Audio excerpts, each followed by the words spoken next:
하나님께 영광 올려드립니다. 찬양대가 진짜 바뀌었네요. 그냥 자꾸 군신앙대에서 해본 소리인데 진짜 바꿔버렸네. 할렐루야. 여기만 앉으면 교만해지는가 봐요. 여기 있는 분 얼굴하고 여기 있는 분 얼굴하고 달라요. 왜 그러는데? 복 받으세요? 쉽지 않아요. 주중에 저는 여러분을 이렇게 아까부터 올라와서 여러분 이렇게 한 분 한 분 이렇게 쳐다보고, 뒤에 앉아 있는 분들은 내가 상당히 싫어서 가까이 안 오셨으니까 어쩔 수 없지만은 참 이뻐요. 이 주말에 은혜 받겠다고 이 시간을 기억하고 교회 나오는 게 그리 쉬운 일 아니에요. 여러분, 이 사람 축복하세요. 참 귀하십니다. 복 받으세요. 특별히 젊은 청년들, 혹시 10대가 있나요? 10대. 10대 손 한번 들어봐요. 아이고, 10대예요? 참 귀합니다. 복 받으세요. 20대. 20대 없어요? 20대는 놀라갔구나.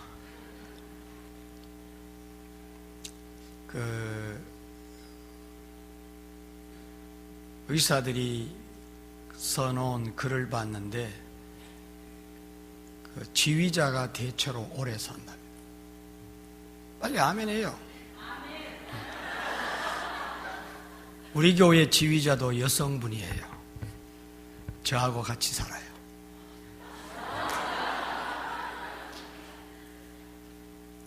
왜 그런가, 이게 그 연구한 의사들의 기록을 보면, 이 지휘를 하면서 이 온몸을 움직이는 게 장수의 비결이라는 거예요. 우리가 볼 때는 저 사람들이 맨날 이러고 살진 않을 텐데, 평생을 통하여서 그것이 건강에 유익을 준다는 것 참 신비로울 정도입니다. 그리고 그 들판에 나가서 골프 치는 사람들 있죠. 그분들이 골프를 안 치는 사람보다 평균 7년 내지 8년을 더 산대요. 운동 같지 않게 걸어 다닌 것 같아 보여도 규칙적으로 골프 치는 사람은 거의 주말 골프나 이런 분들 이따금씩 자주 안 하고 이따금씩 하는 것 같아도 그게 평생을 모아가지고 장수의 밑거름이 된다. 우리 하나님의 축복을 받는 것도 마찬가지입니다.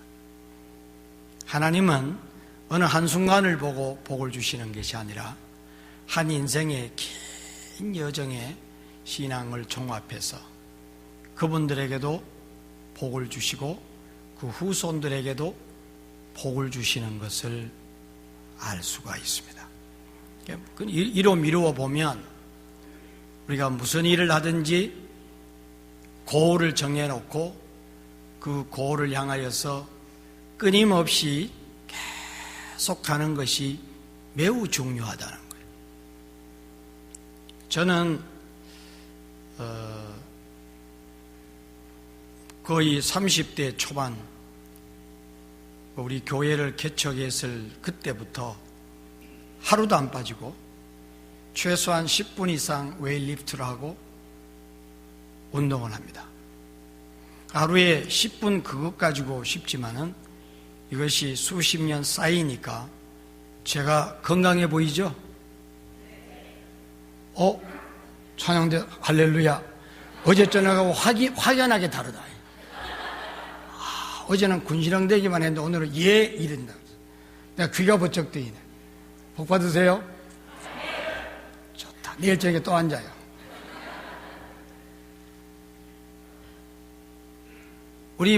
제가 쭉 사람들을 경험해 본 경험으로 보면 무슨 일을 하든지 지속적으로 계속 킵고잉하지 못하는 사람 스타일이 있어요. 이런 사람은 세상에서 성공하거나 하나님 앞에 은총을 입거나 하는데 확실히 뒤처지게 된다는 것을 경험해 볼 수가 있어요. 하루에 5분씩만 운동을 해도 절대로 비만에 빠지지 않는다. 이거는 의학적으로 입증된 사실이에요. 그러니까 오늘 새벽에 말씀드린 대로 그냥 신년 맞아서 축복 부흥성회 한다. 어디 시애틀에서 목사님 오셔서 설교한단다. 이래가지고 한번 듣고 행사로 끝내지 말고 뭔가를 잡아야 돼요. 사람마다 환경이 다르고 신앙의 깊이가 다르고 경제적 수준이 다르고 또 지식의 수준이 달라도 하나님이 주시는 말씀은 공평하게 나갑니다. 내 마음에 딱 왔을 때 그 말씀을 잡아가지고 내가 하늘나라 가는 날까지 놓지 않는다면 틀림없이 역사는 일어나는 거예요. 틀림없이 기적은 일어나는 거예요. 제가 알고 있는 하나님은 그런 하나님이에요. 근데 그 피트니스 하는 데 있죠. 거기에 1월 달에는 초만원을 이루는 거예요. 올해는 내가 작심을 하고 New Year Resolution에 내가 운동을 해서 살을 뺀다. 그리고 1년치 회원권을 사는 거예요. 그래서 열심히 하는데 3월 달에 가면 한 명도 없어요. 1년 회원권을 사놓고도 석 달을 못 넘어가는 거예요. 1월 달에 꽉 차고 2월 달에 반쯤 비고 3월 달에 가면 없어지는 거예요. 이게 웨이리프트 하는 사람들의 공통적으로 하는 이야기예요. 그만큼 내 육신을 가꾸는데도 그 결심이 석 달을 못 넘어가는 거예요. 이게 우리 인생들의 눈에 보이지 않는 취약점이다. 핸디캡이다. 그런데 영적인 진리를 붙들고 죽는 날까지 계속 간다는 거, 이거 보통 사람이 할 수 없는 일이라. 그래서 이번 부흥회 한 번으로 끝내지 말고 제가 어제 예고해 드린 것처럼 어제 저녁에는 목표를, 오늘 저녁에는 방법을, 내일 저녁에는 결과를 꼭 손에 쥘 수 있도록 비장한 각오를 가지고 귀를 쫑긋 세우고 아멘하여 듣고 내 것 만들어서 작년과 다른 새해를 출발하시면 좋겠어요.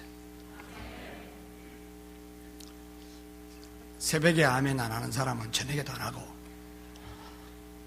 그렇게 하면 안 돼. 아멘이 뭔지 아세요? 아멘하여 하나님께 영광을 돌려드리니라. 아멘은 예수님께서 특별히 요한복음에 내가 진실로 진실로 너희에게 이르노니, 이게 진실로 진실로가 원문에는 아멘 아멘 그렇게 되어 있어요.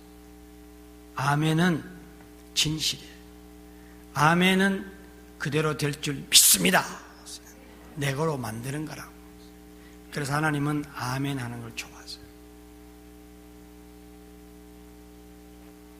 에스라가 성경책을 읽기만 했어요. 앞에 나와가지고 성경책을 두루마기를 풀어 써 있는데 모든 이스라엘 백성들이 그 말씀을 듣고 땅에 엎드려서 아멘 아멘 하고 하나님께 영광을 올려드렸다.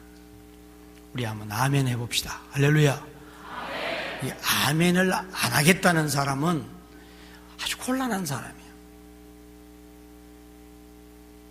옛날에 이천성 목사님 한창 부흥회 할 때는 거기 말씀 반, 욕 반 그랬어요. 입에 담지 못할 욕을 강대상에서 해도 막 아멘 아멘 하더니 은혜 받더라고. 나는 욕 안 하잖아. 근데 왜 아멘 안 하느냐고 말이야. 내가 할 줄 몰라서 안 하는 줄 알아요? 나도 입 열면 못 써요. 안 했어 그렇지. 오늘 저녁에 아멘 한번 합시다. 어디 가든지 왼쪽에는 스테레오가 한데 어느 교회 가든지 강대상에서 오른쪽에 앉아있는 분은 아멘 많이 하고 왼쪽에 있는 분은 아멘 적게 하더라고. 내가 우리 교회 개척하고 20주년 맞이할 때까지는 문 밖에 안 나갔어요. 20주년 때 제가 성도님들에게 광고했어요. 20년 동안 여러분만 제가 몸과 마음과 힘을 다해서 섬겼는데 하나님께서 저에게 주신 이 말씀 전하는 은사를 21주년부터는 한국이고 미국이고 어디고 불러주시는 한 봄에 한 번, 가을에 한 번 집회 가겠습니다. 그렇게 선포했는데 하나님이요 20년 동안 한 번도 안 나간 저를 지금까지 한 번도 안 빠지고 불러주셨어요. 아멘 해도 되는데 네 불렀는데 내가 왜 아멘 하냐고. 한번 싸워볼래요? 이래도 싸움 잘해요. 개척하면서부터 배운 게 싸움이야.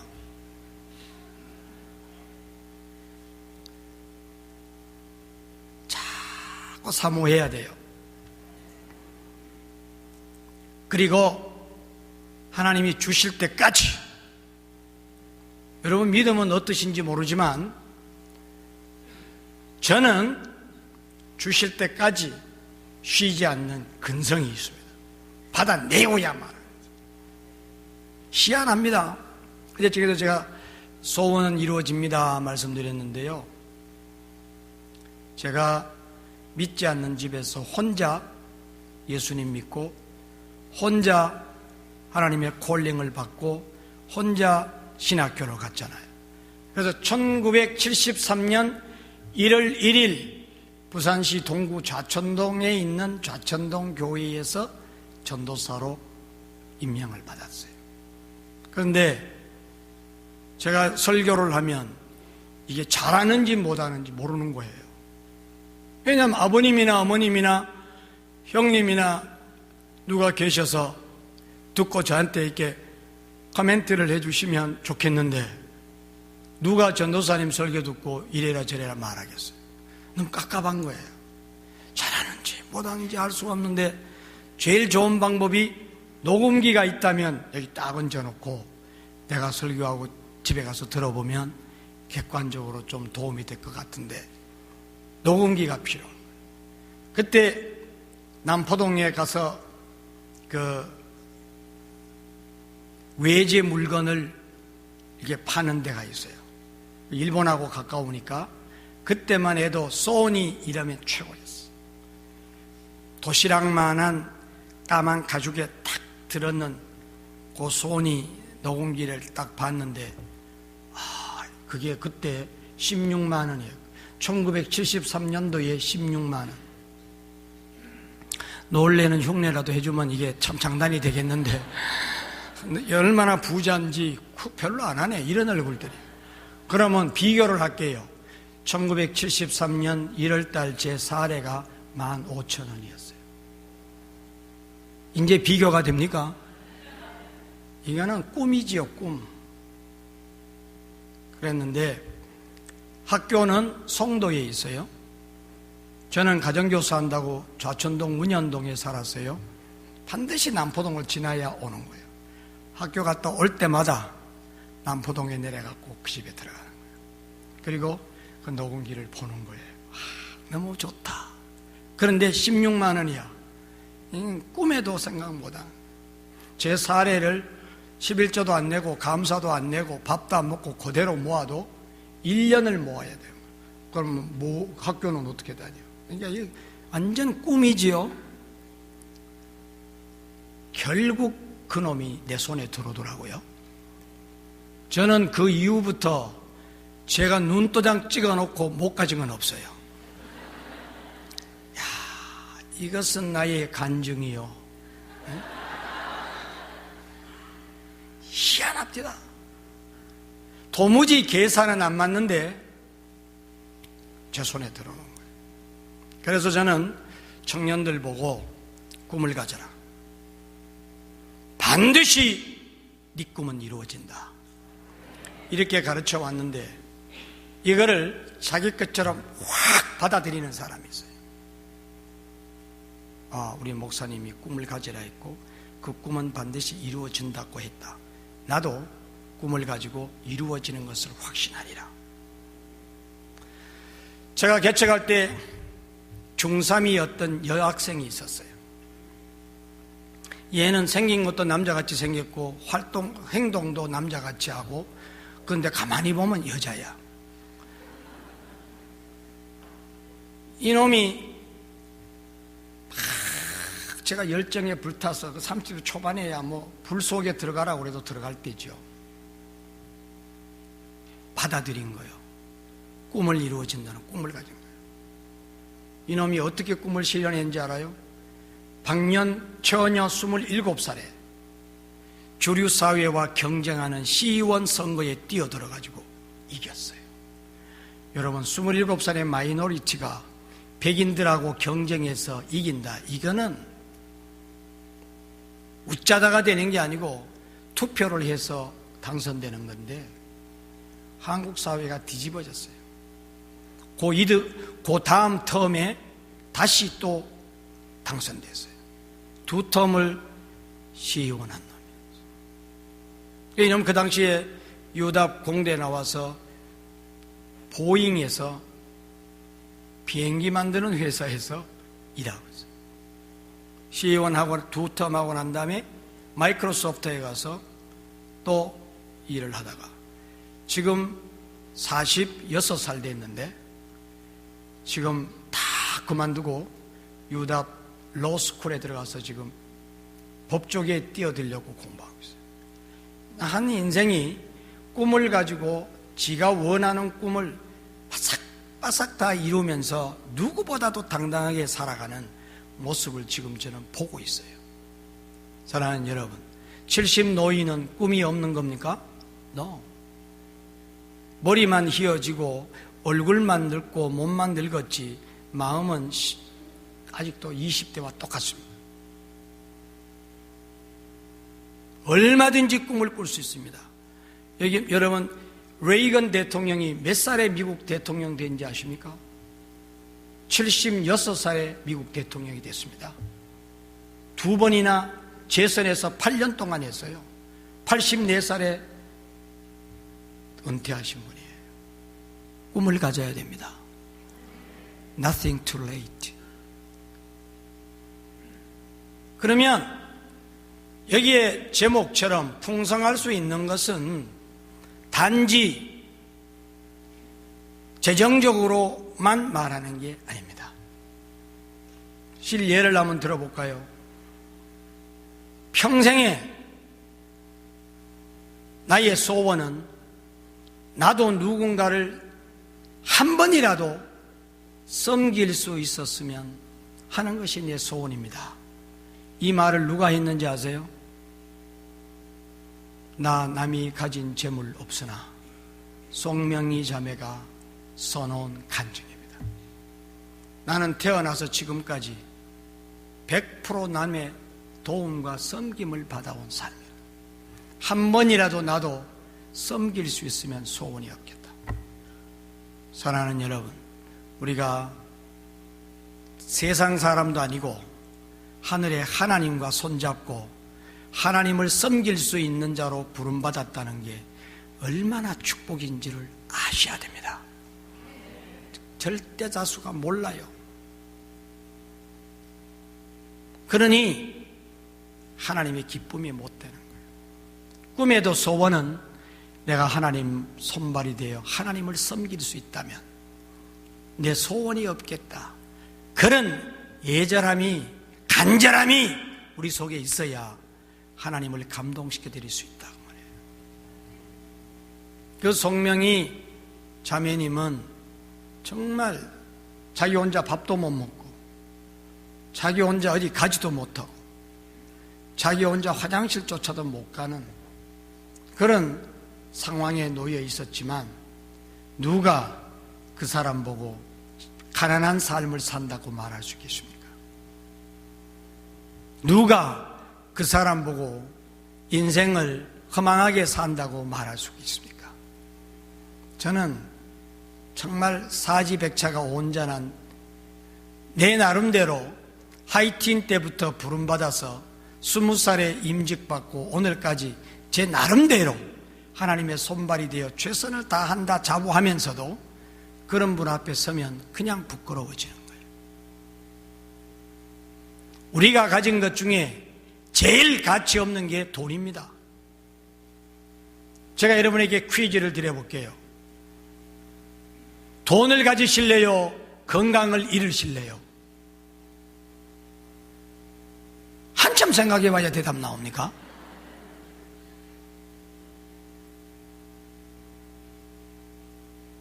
말기 암 환자 이야기 말씀드렸죠.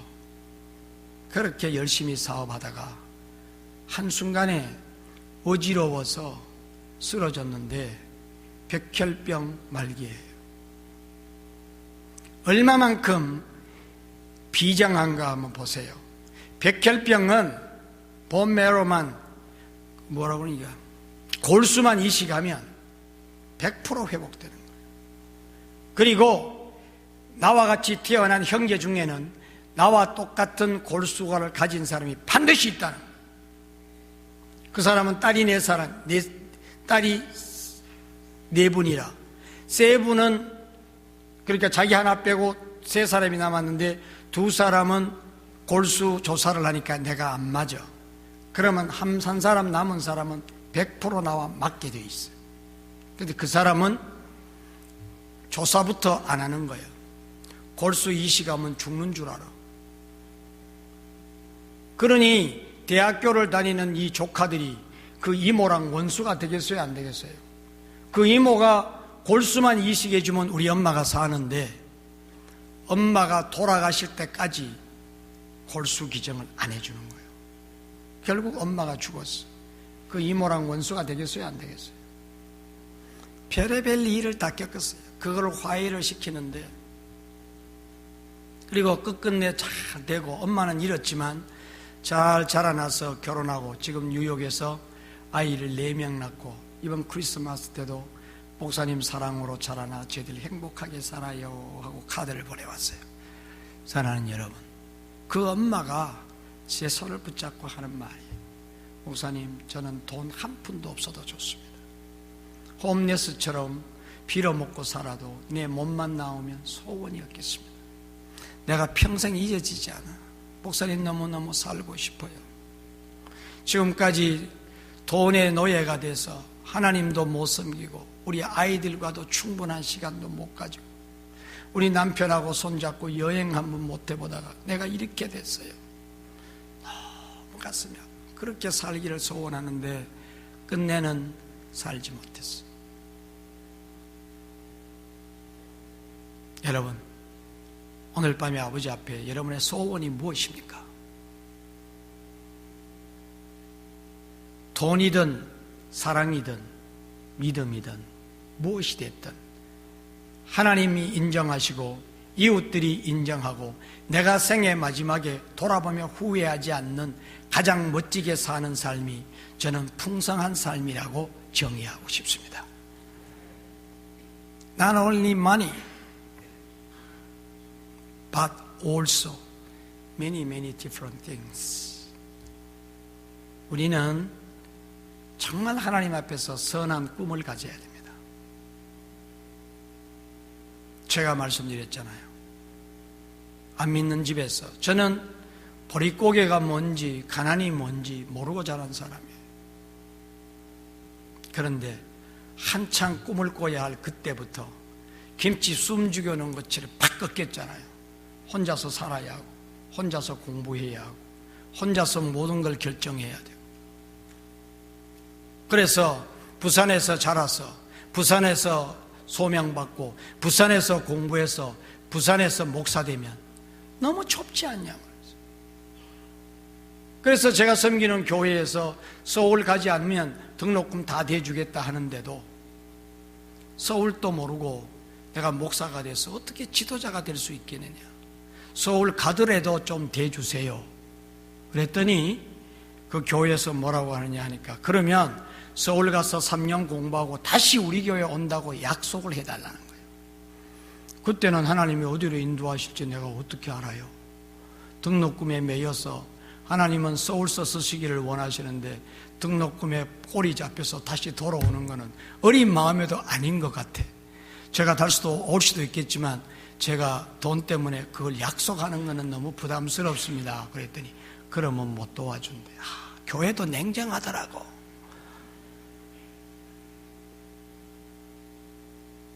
그래서 무조건 서울로 올라갔죠. 서울 올라가서 졸업하자마자 또 내가 우리에게 복음을 전해준 미국도 모르고 목사가 되면 어떡하냐 하고 또 미국 가겠다고 결심을 하고, 그래서 제가 어느 순간에 된 게 아니고 우리 처갓집 어른들하고 마주 앉았을 때 딱 이야기했어요. 저는 결혼 못합니다. 왜 그러냐, 우리 총신 졸업하면 미국 유학 가야 됩니다. 그러니까 남의 귀한 식구 데려다가 고생시키면 안 되니까 결혼 저는 안 하고 유학 가서 공부 다 끝나고 그때 또 저를 좋다고 하는 사람이 있으면 그때 결혼 생각하겠습니다 했는데도 처갓집에서 강권적으로 저를 결혼시켰기 때문에 약속대로 결혼하자 말자 저는 미국 온 거예요. 그때 이제 연애 결혼한 게 아니에요.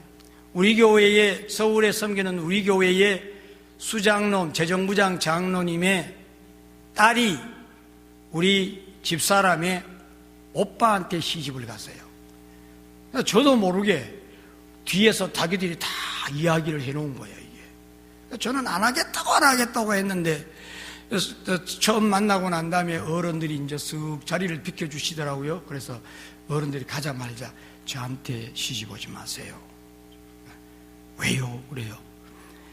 나는 지금 미국 공부하러 갈 계획이 되어 있는 사람인데, 보시다시피 내가 가진 거는 이 몸 하나밖에 없는데 나한테 오면 고생합니다.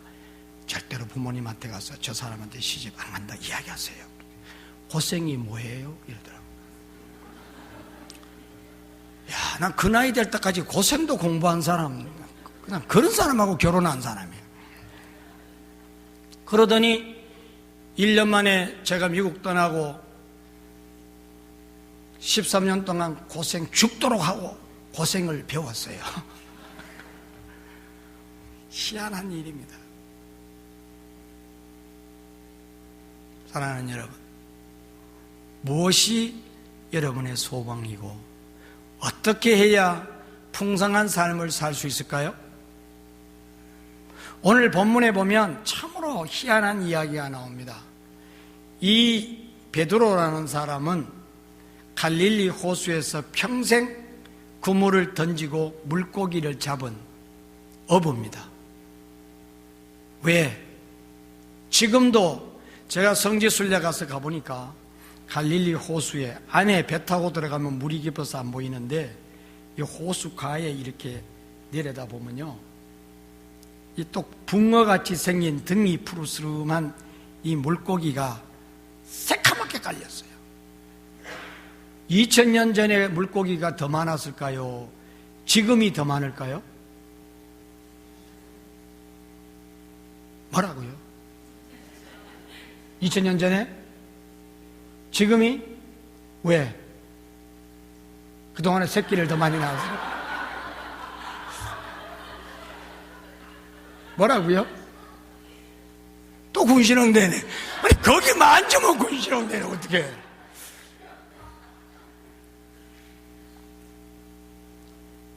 모든 생태계가 세월에 반비례한다는 거 아십니까?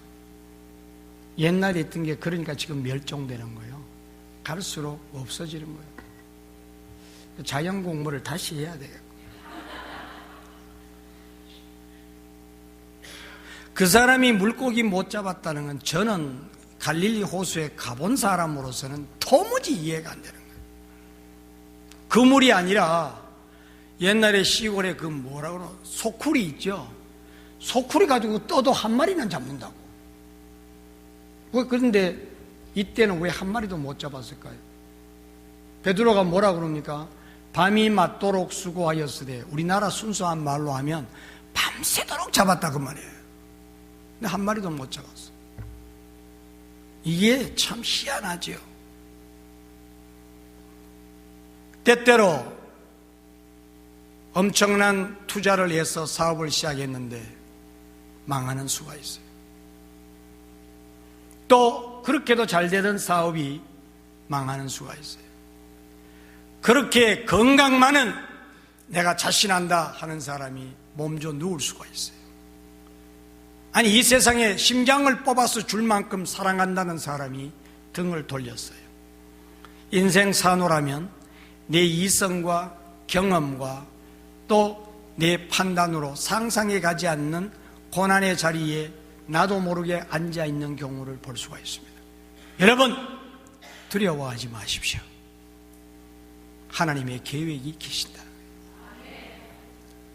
믿어야 돼요. 이게 성경 전체 스토리예요. 하나님께서는 그날 밤새도록 물고기 한 마리 못 잡게 하신 그 사건을 중심으로 새로운 풍성함의 기적을 만들어 가시는, 참 묘한 하나님의 방법이십니다. 모든 사람을 보십시오. 안 믿는 집에서 이 사람이 목사 되겠다고 신학대학 가는 게 그게 굉장히 내추럴하고 자연스럽게 보입니까? 천만의 말씀이에요. 하나님은 그리로 가지 않고는 견딜 수 없도록 만들어 버리신다는 거죠. 그때는 몰랐는데 그것이 하나님의 방법이었구나. 우리 예수님께서 제자들의 발을 씻기실 정도로 사랑하셨어요. 제자들이 혼비백산할 때 예수님이 이렇게 말씀하셨어요. 내가 하는 일을 너희야 지금은 알지 못하나 이후에는 알리라. 그게 해답입니다. 우리는 때때로 사람한테도 실망합니다. 목회를 하다가 보면 나는 사랑해서 이런 말을 하고 나는 사랑해서 이렇게 가르쳤는데 그거를 오해하고 등을 돌리는 사람. 교인들이 그렇게 냉정하다는 사실에 상처를 너무 많이 입었어요. 제가 설교하다가 무식해서 그런 게 아니라 말이 잘못 나가서 암세포인데 암 바이러스라고 그랬어요. 진짜 무식한 말했죠. 그러면 목사님이 실수했는가 보다. 생긴 걸 좀 바라게 무식하게 생기지는 않았잖아, 솔직히. 우리끼리 하는 말로 차장님은 어때요? 죽지 못해서 애야 그랬다고 간호사로 있던 한 분이 저를 찾아왔어요. 목사님, 저는 목사님 정도 되면 암은 바이러스가 아니고 세포라는 정도는 알고 계실 줄 알았는데 내가 창피해서 얼굴을 못 들고 다니겠다. 우리 목사님이 저렇게 무식하다는데. 그리고 딱 한마디 쏘고는 교회 딱 나가는. 별의별 사람 다 봤어요. 시락국 끓여도 주고 교회 나가는 사람도 있고, 무식하다고 교회 나가는 사람도 있고, 목사님 너무 잘생겼어요 하고 교회 나간 사람도 있고, 별의별 게 다 있어. 어쩌라고 나보고. 타고난 건데.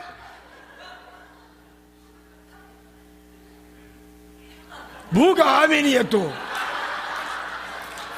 저거를 보고 약 올린다 하는 거예요. 별의별 거다.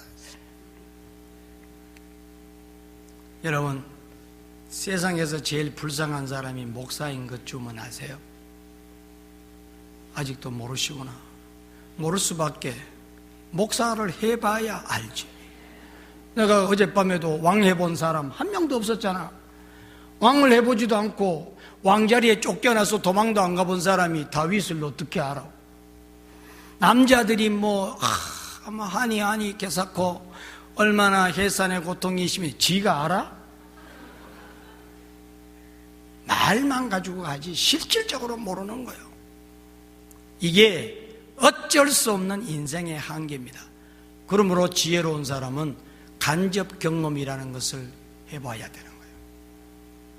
그래서 말씀은 듣지만 문만 나가면 다 잊어버리는 거예요. 그래서 내가 부탁하고 싶은 거는 붙잡으라는 거죠. 김수환 추기경이 마지막 죽을 때 한 말이 참 유명합니다. 내가 평생을 예수님의 사랑을 가르쳤는데 예수님의 사랑이 뭔지 가슴으로 느끼는데 70년이 걸렸습니다. 그렇구나. 그래요. 우리가 아는 척하고 위로도 하고 이렇게 하지만 실제로 몰라. 그러니까 한 말씀 한 말씀을 붕괴 속에 저 사람이 설교를 잘하나 못하나 심판관처럼 앉아있지 말고 저는 잊어버리고 하나님의 말씀의 통로로만 생각하시고 옛날에 라디오를 들으면서 장화 홍영정 같은 거를 들으면 막 거기 성부들이 장화 홍영전의 스토리를 전개해 나갈 때 눈을 감고 들어야 머릿속에 영상이 그려지던 그런 참 어릴 때 추억이 생각나요. 저는 하나님의 말씀의 통로밖에 아닙니다. 하나님의 말씀이 저분을 통해서 내 가슴에 떨어지기를 기대하고 떨어지면 붙잡아야 되는 거라는 거예요. 오늘 짧은 11절밖에 안 되는 이 스토리 속에 저는 장담하건대 풍성할 수 있는 해답이 들어있어요. 저는 살아오면서 제가 몸으로 확신하고 체험하지 않는 것을 설교한 적은 없습니다. 제가 이건 맞다. 마치 임금님 앞에서 임금님이 드셔야 되는 음식을 임금님이 보시는 앞에서 먼저 먹는 사람이 있어요. 그 사람이 임금보다 높아서 그렇습니까? 이 음식을 먹어도 되는지 그 사람이 시식을 하는 거예요. 그 밴쿠버 분들은 사극도 안 보는 모양인데 사극 보면 그래. 그렇듯이 저는 여러분에게 드리는 말씀은 그냥 여러분 들으라고만 하고 나는 빠져나가는 사람이 아니라 저도 최선을 다해서 실천하려고 하고 또 실천해서 또 확인을 했고 그래서 여러분에게 전파해 드리는 말씀이니까 어린아이가 엄마가 떠먹여주는 밥이면 의심 없이 받아 먹어버리듯이 받아 잡수시라. 그러면 제가 그랬던 것처럼 여러분의 삶도 풍성할 수 있다는 거 제가 장담하고 확신하여 드릴 수 있습니다. 어떻게 풍성했나 보십시오. 밤새도록 물고기 한 마리 못 잡았어요. 낚시에 대해서 아시는 분은 이 물고기가 아무 때나 잡히는 게 아니라는 것을 아십니다. 물고기는 반드시 물때가 있습니다. 물때가 뭐냐? 설물 때만 물고기가 잡히는 거예요. 밀물 때는 절대로 물고기 안 잡힙니다. 그래서 낚시꾼들은 이 물때 스케줄을 가장 먼저 보는 거예요. 우리도 3시간만 달려나가면 오션쇼라는 태평양이 나옵니다. 거기에서 나오는 펄치, 은도미는 제가 먹어본 생선 중에 최고예요. 이놈들은 파도에 조개가 부서져서 튀어나오는 조개살만 먹고 사는 물고기인데 정말 프레시합니다. 이 물고기가 많이 잡힐 때는 1시간에 한 바퀴씩 잡혀요. 그런데 썰물 때는 한 마리가 아니에요. 어떻게 한 마리가 없을 수 있는지 모르겠어요. 그러므로 물때가 나갈 때는 세상 없는 방법으로 해도 물고기 안 잡히는 거예요. 그때는 그물을 걷는 거예요. 이걸 베드로가 모르겠습니까? 그런데 예수님이 하라 하시니까 말씀에 의지하고 그물 내리겠습니다 했는데 그물이 찢어지도록 잡힌 거예요. 풍성해진 거죠. 그걸로 끝나는 게 아닙니다. 이거를 딱 보고 베드로가 이분은 보통 분이 아니구나. 딱 무릎을 꿇은 거죠. 왜? 기적이거든. 그 말씀이 기적의 원천이거든.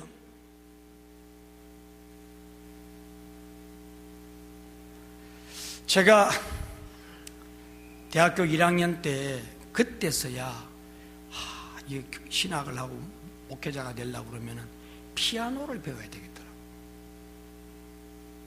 이게 교회는 음악이 기초인데 피아노를, 그래서 바이엘을 사고, 우리 전도사님 사모님이 피아노 가르치는데 머리 숙이고 가서 바이엘부터 공부를 하고, 피아노가 없으니까 연습을 할 수 없습니까? 학교 강당에 놓여 있는 피아노 앞에 가서 이렇게 그때부터 다 큰 놈이 도미솔부터 하고 있는데, 인기적이 나서 딱 돌아보니 음악 선생님이 거기 서가 있네. 이게 유치원생들이 배워야 할 거를 대학생이 앉아서 하는데 선생님이 뒤에 있으니까 얼굴이 얼마나 부끄럽고 뜨거워. 그래서 딱 일어서려고 그러니까 그 선생님이 제 어깨를 탁 누르면서 훌륭하십니다. 열심히 하십시오. 괜찮습니다. 얼마나 그 용기가 멋있습니까? 그러고 얼른 나가시는 거예요. 평생 잊을 수가 없어. 아무리 피아노를 잘 쳐도 자기보다 더 잘 치는 사람이 옆에 딱 있으면 그만 손이 굳어지는 거예요. 그건 뭐예요? 선생님을 알아보는 거죠. 베드로는 자기한테 물고기 잡으라 말씀하시고 거짓말같이 풍성하게 잡히는 걸 보고 이분이 주님이신 걸 깨달은 거예요. 그러니까 그 앞에 딱 엎드린 거죠. 나를 떠나십시오. 나는 죄인입니다. 그러니까 예수님께서 또 다른 풍성의 축복을 주셨어요.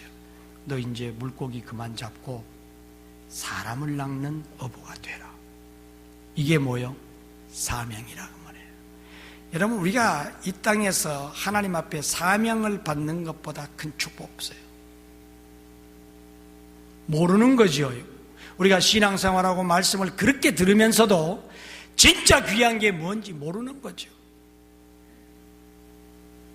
어떤 사람은 그거를 50에 깨닫고 70에 깨닫고 그런 거예요. 제가 지금 신학대학을 제가 하고 있잖아요. 저는 20살에 들어간 신학을 40살에도 들어오고 50살에도 들어오고 이렇게 들어오는 거예요. 왜? 그때 깨달은 거죠. 사랑하는 여러분, 지금부터 100년 지나면 여기에 몇 사람 남아있을 것 같아요? 100년이 긴 세월 아닙니다. 엊그제 교회 개척하며 그렇게 시련과 눈물 속에 허덕이던 제가 30년 세월 보내고 오는 겁니다. 그러므로 우리는 지금이라도 진정한 내 인생의 풍성함에 길을 찾아야 되는 것이다. 왜? 그래야 마지막 순간에 후회하지 않는 거예요. 제가 얼마만큼 많은 임종을 지켰겠습니까? 99.9% 후회해요. 목사님, 내가 인생 잘못 살았어요. 정말 소중한 것을 버려두고 별 볼 일 없는 걸 붙들고 가슴 치고 눈물 흘리고 하나님께 등을 보이고 그렇게 살았어요. 오늘 저녁에 우리 진정한 풍성함을 향하여서 방법을 한번 찾아보십시다. 뭐가 풍성할 수 있는 길일까요? 첫 번째는 오늘 본문 3절에서 해답이 있습니다. 예수께서 한 배에 오르시니 그 배는 시몬의 배라. 2절에 보면 호숫가에 두 배가 있는 것을 보시니 어부들은 배에서 나와서 그물을 씻는지라. 그래서 배가 딱 두 척이 있는데 사람들이 하도 많이 밀려오니까 배에 올라서서 말씀을 전하면, 말씀 전하는데 사람들이 밀려오는 것 때문에 지장을 받지 않겠다 싶어서 예수님이 배에 오르실 생각을 하셨는데 두 배 가운데 한 배를 빌린 거예요. 누가 그 배를 제공했습니까? 시몬의 배라. 이게 힌트예요. 배가 두 개 있는데 예수님에게 배를 제공해 준 사람은 시몬이다 그 말이에요. 성경을 가만히 보면요, 해답이 다 들어있어요. 얼마나 어리석은가. 퀴즈 대회 할 때 누가복음 누가 썼어요 하는데도 몰라.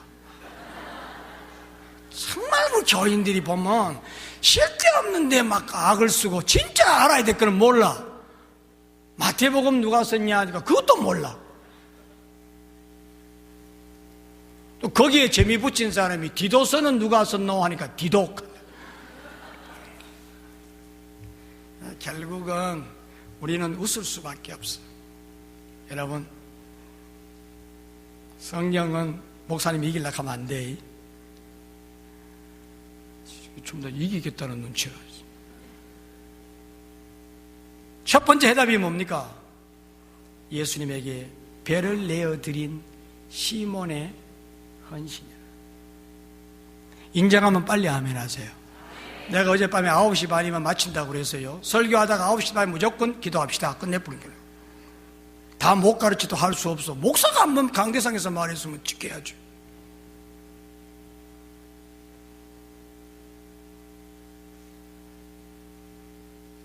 여러분, 어부가 배를 얼마나 소중하게 여기는지 혹시 아세요? 바닷가는 끊임없이 파도가 쳐요. 그 파도가 치는데 배에 올라가 있으면 어릴 때 너무 재밌어요. 이게 배가 움직이니까. 이야, 그거 한번 올라갔다고 맞아 죽을 뻔해요. 이 어부들이 배를요 얼마나 귀하게 여기는지 나는 알아요. 한 번만 올라갔다 내렸게 해도 눈을 이만큼 두고 쫓아와요. 생명처럼 여기는 거예요. 그런데 밤새도록 물고기 한 마리 못 잡았으면 속상해요, 안 상해요? 속상하지. 그런데 누가 배를 빌려달라 빌려주겠어요? 배를 가지고 있어 못 사나? 한국에서. 그러니 내 말을 못 알아듣는 거예요. 참 답답해. 너무 답답해. 답답해도 설교를 해야 되니 그게 답답한 거야. Anyway, 베드로가 배를 예수님께 내주었어. 그런데 그 배를 다 사용하신 후에 예수님이 그 배를 사용하셨으니까 사용하신 것을 보상을 해야 되잖아요. 우리 하나님은요 절대로 공짜로 안 해요. 여러분 기억납니까? 다윗이 인구조사하다가 벌을 받아가지고 오벳의 타작마당에서 하나님 앞에 제사를 드리려니까 왕이 와서 자기 집에 와서 제사 드리겠다니까 다 내놓지요. 소도 내놓고 연장도 내놓고 다 쓰십시오. 왕이 오셨는데 안 그러겠어요? 다윗이 기특하구나, 고맙다 그랬어요? 내가 지불하지 않고는, 내가 내 정성을 지불하지 않고는 하나님께 제사를 어떻게 드릴 수 있겠느냐. 다 값을 지불해 줬다고요. 멋있어요. 제가 오늘 저녁에 여러분의 담임 목사님 이야기를 한마디 들었는데, 성도님이 하시는 식당에 가서도 억지로라도 돈을 지불하고 오신다. 얼마나 멋있습니까? 받은 사람 다 내놓으세요. 목사님은 목사님 도리하고 성도는 성도 도리해야지. 저는 우리 성도님들 보고 식당에 가서 어떤 목사님이 식사하시거든, 아는 목사님이든 모르던 목사님이든 여러분의 목사님이든 남의 교회 목사님이든 무조건 식사비 지불하고 오너라. 목사님들 저만 만나면 교인들을 어떻게 교육을 했길래 그게 성도님 때문에 제가 밥을 그냥 먹고 왔네요. 그러면 목사님 마음에 감사할까요, 안 할까요? 그러면 저절로 축복이 나오게 돼 있다고요. 이 목사가 축복권 갖고 계시는 거 알죠? 여기만 올라오면 아무나 주 예수 그리스도의 은혜와 하는 게 아니에요. 이거는 안수받은 목사에게만 주어진 특권이에요. 축도가 뭐요? 축복하는 기도라고. 우리 하나님은 받으시고 그냥 지나시는 것, 신구약 성경 전체에서 하나만 나한테 찾아오십시오. 시애틀에서 여러분 가지고 싶은 거 내가 다 드릴게요. 놀라지도 않아. 지가 뭘 줄 수 있는데 이런 눈이에요. 여러분, 내가 이래도 못 가진 것 빼고 다 가졌어요. 돈 없어 보이죠? 30년 목회하고 성도님들에게 빌려주고 띈 돈만 30만 불입니다. 삐쩍 말랐다고 돈도 없는 게 아니야. 몸과 돈은 반비례해요. 이러다가 보면 오늘 끝 못 낸다니까 빨리 대답해야 되지. 베드로의 배를 딱 쓰시고 난 다음에 예수님께서 딱 뭐라 하십니까? 이 배 잘 썼다. 이 배를 도로 가져가서 다시 한번 물고기 잡으라. 여러분이 이 말씀 들었으면 뭔가 있을 것 같지 않습니까?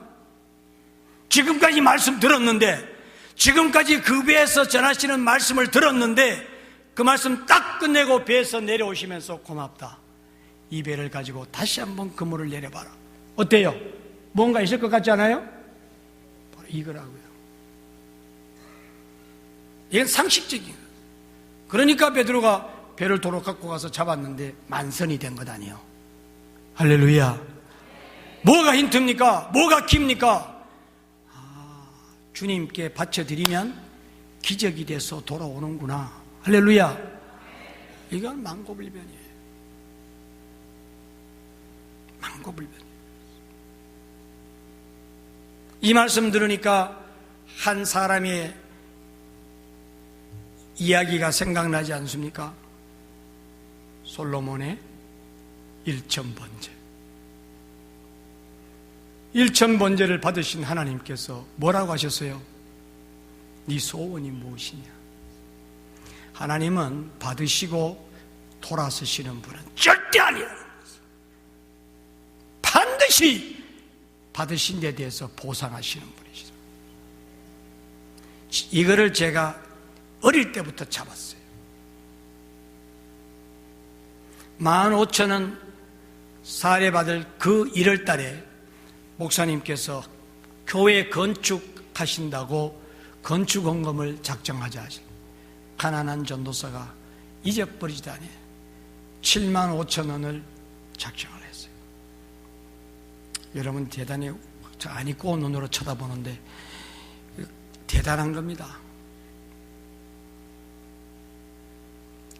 우리 하나님께서 제가 혼자서 7년을 공부하고 유학을 하고 개척을 하고 가난한 생활만 계속해 왔는데도 단 한 번도 누구에게 돈 꾸러간 적 없었고 단 한 번도 돈이 없어서 등록을 못하고 한 학기라도 딜레이한 적이 없었고 단 한 번도 돈 때문에 서러움 받은 적 없습니다.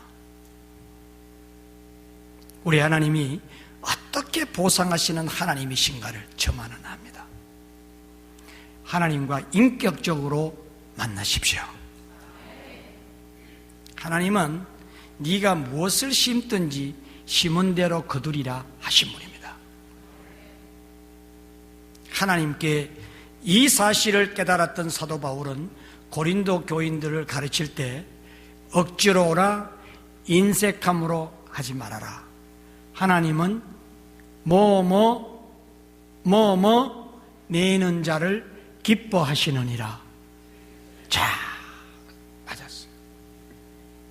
바로 이게 축복받는 풍성할 수 있는 팁입니다. 저는 100% 믿습니다.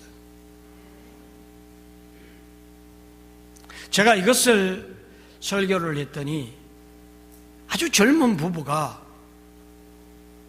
헌금을 드리는데요, 감사 헌금을 드리는데 딱 결심을 한 것 같아.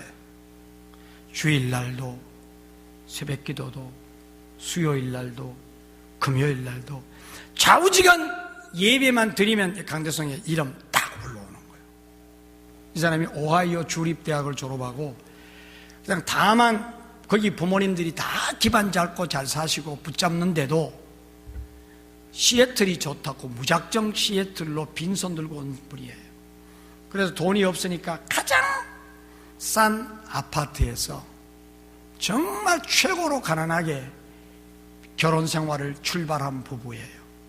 지금 저에게서 11조 제일 많이 냅니다. 하나님은 틀림없는 분이에요. 여러분, 풍성하고 싶으십니까? 내가 하늘 곳간을 한번 채워보십시오. 손해볼 셈 치고 채워보십시오. 틀림없이 하나님은 역사하십니다.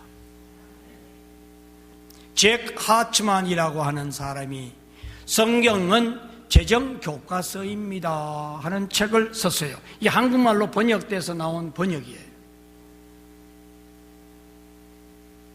제가 읽어본 책 중에 평신도가 가장 성경 말씀을 많이 인용하고 가장 감동이 되고 가장 간접 경험이지만 공감하게 만드는 책을, 저도 책을 정말 저는 손에서 책을 놓지 않는 사람인데 제가 지금까지 평생 읽어본 책 중에 그 책만큼 감동스러운 책이 없어요.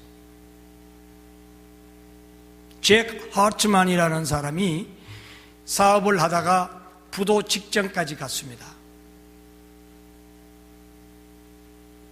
직원들 다 떠나가고 마지막 부도 처리하는 문제만 남았을 때 너무 안타깝고 아까워서 절친한 스마트한 친구를 찾아갔습니다. 자기 사정을 다 털어놨는데 무슨 길이 없을까? 근데 이 친구가 길이 하나 있기는 있는데 네가 그 길을 팔로우 할는지가 걱정이다. 그러니까 야, 지금 내가 이것저것 가릴 때가 됐냐? 말해봐. 내가 해볼게. 이 친구는 불신 친구입니다. 이 친구 보고 성경 속에 해답이 있다. 여러분, 사업하다가 부도 직전에 친구 도움받으러 갔는데 성경 속에 해답이 있으니까 네가 성경 속에서 해답을 찾아봐라 그러면은 여러분 어떡할 것 같아요? 여기에서 기적을 볼 자와 기적을 날려버릴 자가 판가름 나는 거예요. 이 친구는 좋아, 내가 찾을게. 밤낮으로 창세기 1장 1절부터 읽는 거예요. 딱 가다가 여호수아 1장 8절에 가서 눈동자가 딱 머물렀어요. 이 율법책을 내 입에서 떠나지 말게 하며 그것을 주야로 묵상하여 그 가운데 기록한 대로 다 지켜 행하라. 그리하면 네 길이 평탄하게 될 것이다. 네가 형통하리라. 여기 형통이라는 말이 우리나라 말도 형통이라는 말은 정말 좋은 말입니다. 그런데 영어에서 prosperity 이 말은 미국 사람한테 물어보세요. 깜짝 놀랍니다. 이 언어라고 하는 것은 문화적 배경을 갖고 있기 때문에 우리는 별 볼 일 없이 느껴져도 그 문화 속에서는 엄청나게 느껴져요. 제가 미국 교회를 빌려볼 때 그 교회에 가서 감사하다고 이제 우리 교회를 건축하고 들어오기 위해서 마지막 주일에 인사를 하러 가서 여러분의 교회가 선한 사랑을 베풀고 우리 마이너리티를 귀하게 여겨주고 여러분의 교회에서 우리 교회가 잘 자라서 자체 예배당을 만들고 가게 된 것을 참으로 여러분의 사랑과 도움인 줄 알고 감사드린다. 이 사랑을 바탕으로 여러분의 교회가 앞날에 형통하게 되기를 바란다. 프로스퍼리티가 나오고 나중에 그 교회 목사님이 저보고 어떻게 네가 그 단어를 선택할 수 있었느냐. 그 정도로 미국 사람들은 이 단어를 귀하게 얘기더라고요. 이 잭 하트만이라는 사람이 딱 이 말 앞에 무릎을 꿇은 거예요. 형통할 수 있는 길이 있다. 그 길이 하나님의 말씀을 지키는 것인데 뭘 지켜야 되는지 쭉 가다가 말라기에 가서 왓 11조를 만난 거죠. 그 전에 시편 1편에 가서도 또 형통이란 말 나오는데 맥슈어한 거죠. 그게 뭐요? 복 있는 사람은 악인의 꾀를 좇지 아니하고 죄인의 길에 서지 아니하고 오만한 자의 자리에 앉지 아니하고 오직 여호와의 율법을 즐거워하여 그 율법을 주야로 묵상하는 자로다. 저는 시냇가에 심은 나무가 시절을 쫓아 과실을 맺으며 그 잎사귀가 마르지 아니함 같으니 그 행사가 다 같이 형통하리라. 할렐루야. 완전히 시를 하듯이 딱 또 뭐가 전제가 되어 있어요? 하나님의 말씀을 즐거워하고 묵상합니다. 뭘까? 말라기야에서 11조 내가 네 창고가 차고 넘치도록 채워주나 안 채워주나 시험해보라. 해답을 발견한 거예요. 그래가지고 회사로 쫓아와서 재물을 불러서 돈 다 갖고 오라. 지지를 촉풍하려고 그러지. 지금 부도 직전에 했는데 그 돈 가지고 교회 갖다 바친다고 그러니 저 사람이 실성했나 싶지 않겠어요? 그랬는데 일어났을까요? 안 일어났을까요? 그거를 물어보면 우리를 유치원 취급하는 거지. 그래서 이 사람이 딱 깜짝 놀란, 자기 스스로가 놀란 거예요. 그래가지고 교회 임원, 회사의 임원들부터 가르치기 시작하는 거예요. 성경대로 가면 반드시 형통한다. 그래가지고 이게 전 사원, 전 회사원으로 성경 공부를 가르치는데 멤버가 몇 명 됐냐가 1200명까지 갔어요. 믿어집니까? 사장이 회사에서 성경을 가르치는데 그 성경 공부에 참여하는 수가 1200명이. 내가 이러다가 목사 되겠다. 이러다가 회사도 못하고 내가 목사 되겠다. 그래가지고 책을 써서 여러분이 직접 읽어서 이 길을 가라 해서 나온 게 성경은 저정 교과서입니다는 책입니다. 인터넷 뒤져보십시오. 여러분, 하나님께 드리면 하나님은 기적으로 채워주시는 거예요. 평생에 이런 자세로 몸도 드리고 시간도 드리고 재물도 드리고 마음도 드리고 사랑도 드리고 정성도 드리면 평생을 통해서 단 한 번도 가난하게 만들지 아니하시던 이 종의 하나님, 이 밤에 여러분의 하나님이 되실 줄 믿습니다. 잡으십시오. 어느 목사님의 한 설교로 듣고 흘리지 말고, 이것이 비밀이에요. 그 다음에 배만 바쳐드렸다고 다 된 건 아니었어요. 그 다음에 예수님이 명령하셨죠. 이 배를 가지고 가서 다시 물고기를 잡으라. 때가 맞습니까? 안 맞습니까? 물고기 잡는 사람이 그물을 씻을 때는 타이밍이 지나간 거예요. 물때가 지나갔다고 말해요. 그런데도 베드로가 자기가 고백했듯이 없는 것 알지만은 헛수고했지만은 주님이 말씀하시니까 그물 내리겠습니다. 뭡니까? 순종이죠. 순종이 기적 만드는 거는 사는 날 동안 입이 딸도록 들었는데 순종 잘해요? 안 해요?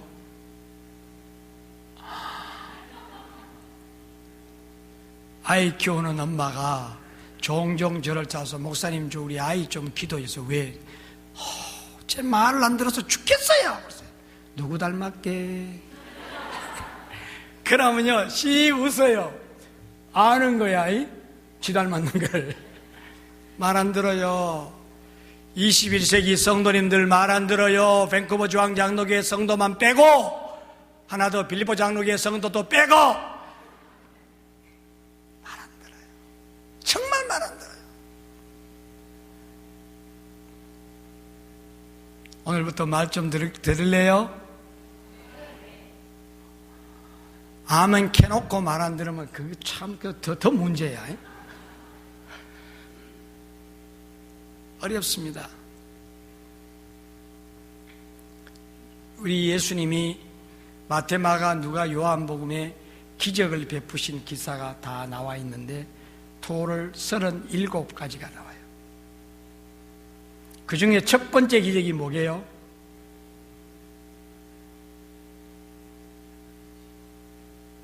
군시렁 대지 말고 물로 포도주 만드는 거죠. 요한복음 2장에 물로 포도주 만드는 가장 키가 뭘까요? 왜냐하면 손발을 씻는 물을 포도주 대신 갖다 줘라. 이거 갖다 줄 사람은 제정신이 어디 아니라. 여러분, 그냥 하나님의 말씀을 건성건성 듣지 말아요. 여러분, 캐나다에 이민 오셔서 돈이 적당하게 막 벌어집니까? 아름답죠. 어쩌다가 놀다가 자다가 막 이러는데도 돈이, 눈이 어두워갖고 지나가다가 우리 집으로 솔솔 들어와서 문 잠겨 있으니까 대문 앞에 쏙 엎드려 있습니까? 웃는 거 보니까 아니구만. 하나님의 말씀 건성건성 들으면 안 돼. 틀림없는 거예요. 원리에만 맞으면, 이치에만 맞으면, 순종만 하면 틀림없이 기적이 나와요. 우리 그걸 못해. 한번 물어봅시다. 찬양대원들, 왜 순종 못하게 해요? 이제는 군시렁 되지도 않네. 제가 힌트를 드릴게요. 다윗이 가장 하나님의 마음에 합한 사람이에요. 그렇죠? 하나님께서 친히 내가 이새의 아들 다윗을 만나니 그는 내 마음에 합한 자다. 와, 여러분 인생 살아오면서 여성 여러분, 어떤 남자가 여러분 보고, 여러분 남편이나 여러분 보고, 이 땅에 있는 이 많은 여자 가운데 당신이 가장 내 마음에 합한 자야, 그런 소리 들어본 사람?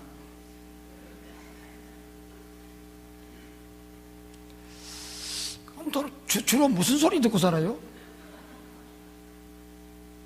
그런데 하늘의 하나님께서 너는 내 마음에 합한 자야. 나는 그 소리 한마디 듣고 시애틀 안 가고 여기서 죽어도 좋겠어. 그랬던 다윗인데도 인구조사하다가 망했어. 얼마나 신하들이 그거 해서는 안 됐다고 말렸는데도 말 안 들었어요. 왜 그랬을까요? 그렇지. 역시 남자가 나. 요즘 여성들이 이 마지막 가는 세대라고 막 남자 기지기고 일하는데 안 돼! 남성 호르몬이 나오더라도 그러지 마! 어디 우리가 주님 따라가지 호르몬 따라가라! 남자를 불쌍하게 여길 줄 아시기를 부탁합니다. 남자들 보면 불쌍해 죽겠어. 젊을 때 쇠가 빠지게 고생하고 늙어가지고 딴 사람도 아닌 마누라한테 서름 당하는 남자들 보면 내가 가슴이 아파. 우리 교회 집사님 한 분이 있는데 최 목사 남자 기 세워준다고 교회에 나온 사람이 있어. 나는 그 사람 때문에라도 계속 이 말을 해야 돼. 그 부인은 나를 보고 지나가면서 입을 삐죽삐죽해. 남성 호르몬을 지배해야 돼. 아멘 안 하는 거 봐. 죽어도 나는 남성 호르몬 따라서 남자 기죽이겠다는. 남자들 속상할 때 10명씩 그룹을 지어서 시애틀 내려와. 내가 밥 사주고 여자를 정복하는 방법을 무료로 가르쳐 줄게. 시간 10분밖에 없는데 이러고 있을 때가 아니야. 남자가 교만이라고 그랬어요. 바로 맞아요. 교만한 자는 절대로 하나님 말씀 안 들어. 겸손한 자만이 하나님의 말씀을 들어요. 얼마나 겸손이 소중하면 이 솔로몬이라는 인간이 얼마나 교만하다가 하나님 앞에 망한 사람 아닙니까? 그가 다 늙어 성경 속에 남겨놓은 글이 잠언 22장 4절에 있는데, 겸손과 여호와를 경외함의 보응은 재물과 영광과 생명이니라. 겸손이 축복받는 최고야. 근데 우리도 모르게 교만해져서 말씀을 순종 안 하는 거예요. 이걸 미리 알고 예수님의 어머니 마리아가 하인들 보고 가서 심심당부를 해서요, 예수님이 뭐라 하시든지 그대로 해라. 그러니까 마침내 예수님께서 물로, 발 씻는 물로 포도주 대신 갖다 주라 해도 갖다 주었더니 포도주가 된 거예요. 할렐루야. 교만하면 안 돼. 여러분, 황새와 깨구리 이야기 하세요? 뭘 물어봐도 모르는구만. 정말 인생 편하게 사십니다. 모르면 제일 행복해. 그래도 너무 모르면 안 돼. 황새가 다리가 얼마나 깁니까? 개구리는 개구리 허벅지 보신 바람? 개구리 허벅지 아세요? 똑 대한민국 여성 허벅지 같아요. 몽실몽실 요렇게. 이 논바닥에 앉아있던 개구리가, 황새가 확 날아와서 떡 쏘는데 다리를 쳐다보는 데만 5분 걸렸어. 개구리 눈이 그때 튀어나왔대요. 어쩌면 다리가 저렇게 멋있을 수가 있나 쳐다보다가 감동에 감동을 먹고 팍 튀어나왔다. 아무도 모르지? 붕에 자라면 소득이 많아요. 이 개구리가 그 툭 튀어나온 불쌍한 눈으로 황새를 쳐다보고, 니는 어째 그래 복이 많노? 이러니까 황새가 또 자기 때문에 눈까지 튀어나온 개구리가 불쌍하잖아. 그래서 뭐 왜 그렇게 부러워하는데, 사람들이 우리 보고 우물한 깨구리라 하는데 니는 온 세상 다 날아다니고 논바닥에 앉을 때는 우리의 흠모의 대상이니 우리가 성령을 난들 네 다리같이 될 수가 있겠냐? 니는 너무 복을 많이 받았다. 너무 불쌍하니까 세상 구경시켜줄까? 그러니까, 그렇게 해주면 너무 고맙지. 알았다. 내 다리를 꽉 물어라. 휘 날아올라가니까 논바닥에 있던 모든 개구리들이 튀어나온 눈이 빠질 만큼 튀어나와가지고 쳐다보면서, 야, 니는 어떻게 그렇게 황새랑 싸게서 세상 구경하냐? 이렇게 우쭐한 마음에 내가 누구니? 그랬어요. 아직도 무슨 말인지 못 알아들었은 사람들이 있어. 밴쿠버 사람 참 답답해 죽겠어. 시간이 없으니까 집에 가서 남편한테 물어봐. 그래서 이거를 바라본 솔로몬이 지혜를 깨닫고 교만은 패망의 선봉이라 그렇게 말했어요. 여러분, 내가 하나님의 말씀 순종 아니하면 나도 모르게 교만해졌다는 사실을 시인하세요. 순종해야 돼. 세상 만사 하나님의 말씀 순종하지 않고 기적이 일어나온 법이 어디 있느냐. 우리 예수님께서 길 가다가 소경을 딱 만났는데 예수님께서 눈 떠라 해도 눈 떠집니다. 그렇죠? 그런데도 예수님이 친히 흙을 침으로 이겨가지고 눈에 바르고 실로암에 가서 씻거라. 여러분, 실로암 가는데 장님이 얼마나 힘들겠어요? 갔어요, 안 갔어요? 그 사람이 남의 눈에다가 확 더럽게 침으로 흙을 다 쳐바르고 있게, 고쳐주면 고쳐주고 싶으면 금방 고쳐주지, 꼭 끝까지 가서 씻거라고 그러냐. 아이씨, 결국 눈 씩씩 닦고 가버렸으면 나겠어, 안 나겠어? 끝까지 투덜대지 않고 군시렁대지 않고 가가지고 씻으니까 눈 떠진 거예요. 하나님의 기적은 나의 순종을 통해서 이루어짐을 명명백백 가르쳐준 진리입니다. 여러분이요, 내 형편에 안 맞아도 순종하세요. 피곤해도 순종하세요. 불편해도 순종하세요. 할 수 없을 것 같아도 순종하세요. 하고자 하면 할 능력을 주시는 분도 주님이십니다. 이게 비밀이라고 말이에요. 저는 평생에 개척은 안 한다고 장담한 사람이에요. 장인어른 될 분이 선보는 날 딱 그걸 물으시다. 앞으로 개척을 하실 겁니까? 아니면은 교수를 하실 겁니까? 아니면 기존 기성교회에서 목회를 하실 겁니까? 생각할 겨를도 없이 전 개척 안 합니다. 그리고 목사가 돼서 기관에서 일하는 것은 그거는 옳지 않다고 생각합니다. 목사가 됐으면 양떼를 치는 것이 목사의 본분인 줄 알고, 저는 백그라운드 없고 돈도 없고 개척할 능력도 없고 저는 개척 안 하고 기성교회에 가겠습니다. 그렇게 대답을 했어요. 그런데 시애틀 와서 개척을 했어요. 왜 그랬냐?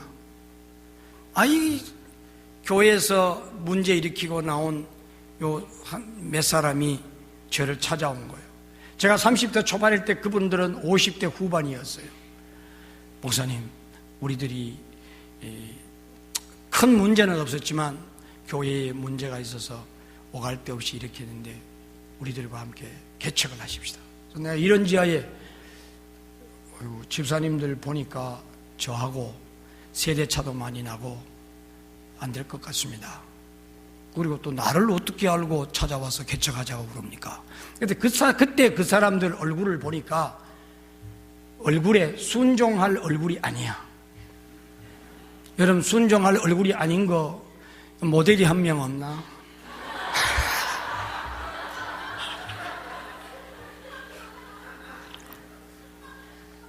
내가 시애틀 못 내려갈 말을 하네. 아유, 실수했어요. 있기는 있는데 말을 못하겠어. 순종 못할 얼굴이 있어요. 제가 이래도 티네이지 때부터 사람만 봐왔는데 사람 보는 거는 봅니다 좀. 그래서 은퇴하고 나면 덕숭 앞에 자리 깔라고 그래요. 영 아니야. 한결같이 세 사람이 왔는데 세 남자가 얼굴 구석구석에 고집이 가득 담겨있어. 결국 제가 예상했던 대로 그분들이 저를 극렬하게 배신했습니다. 그래서 무려 석 달 동안을 에브리데이 찾아옵니다. 30분 거리에 그분들 세탁소 하는 분들인데 세탁소는 7시에 끝납니다. 그때 밥 먹고 8시 내려오면 8시 반, 9시 되는데 밤마다 내려오는 거예요. 아우, 정말 귀찮아서 안 되겠더라고. 내가 이게 사람 생각하는가. 내 기도원에 들어갔어요. 석 달 만에 기도원에 들어갔어요. 기도를 하는데 이 기도는 월산 쪽으로 선택하게 되어 있어요. 저렇게 못난 사람에게 영혼을 부탁하는데 내가 내 생각만 하는가 싶어서, 그래서 순종하는 뜻으로 시작한 게 개척이에요. 사랑하는 여러분, 말만큼 순종이 쉽지 않습니다. 제발 하나님의 말씀을 읽다가 성령의 강력한 역사가 내 마음에 찾아오거든 하나님이 말씀하시는가 싶어 붙잡으십시오. 내가 그것이 정녕 하나님의 말씀 뜻에 빗나갔다 할지라도 하나님의 말씀을 순종하고 가서 손해볼 일은 절대 없습니다. 그리고 주의 종을 통해서 말씀을 듣다가 내 가슴에 강력한 성령의 인스피레이션이 오면 잡으십시오. 이것저것 따지지 말고 잡으십시오. 아브라함 한번 보십시오. 상상을 초월하는, 이거는 이단이나 사신 우상에게나 할 수 있는 일이지 어떻게 생사람을 잡아서 제물로 바치냐고요. 그럼에도 불구하고 하나님이 말씀하시니까 두말 안 하고 순종하던 이 아브라함을 보시라. 그때 아브라함이 집에 가서 사라랑 의논합니까? 여보, 하나님이 우리 이삭 바치라 하는데 맞아 죽어요. 그때 이미 그 부인은 남성 호르몬이 푹 나올 그 나이라고요. 그러니까 아브라함이 말 안 하고 그냥 가는 거예요. 남자들이요, 중요한 거 외에는 말하지 마. 괜히 말했다가 맞아 죽지 말고 말하지 마. 주님의 뜻이다 하고 순종할 각오로 아브라함처럼 혼자 가는 거예요. 아멘도 못해 집에 가서 맞아 죽을까 봐. 내 밴쿠버 자주 올라와야 되겠다. 이거는 신구약 성전 전체의 맥입니다. 순종할 때만이 기적이 일어난다는 거죠. 길게 말씀 많이 들어야 되는 거 아니에요. 목사는 정말 빈부, 귀천, 남녀노소 다양한 성도님들이 있기 때문에 이런 말 저런 말 자꾸 선포해서 각양각색으로 받아들이게 하기 위해서 기회를 드리지만 받는 편에서는 하나뿐인 거예요. 하나님의 말씀 하나만 오늘 밤에 여러분 성령의 역사로 받아들이고 따라간다면 평생을 풍성한 기적의 역사를 만들어갈 수 있습니다. 5가지 중에 2가지 말씀드렸어요. 나머지는 to be continued.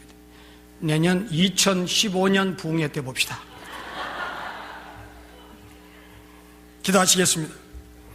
하나님 아버지 감사합니다.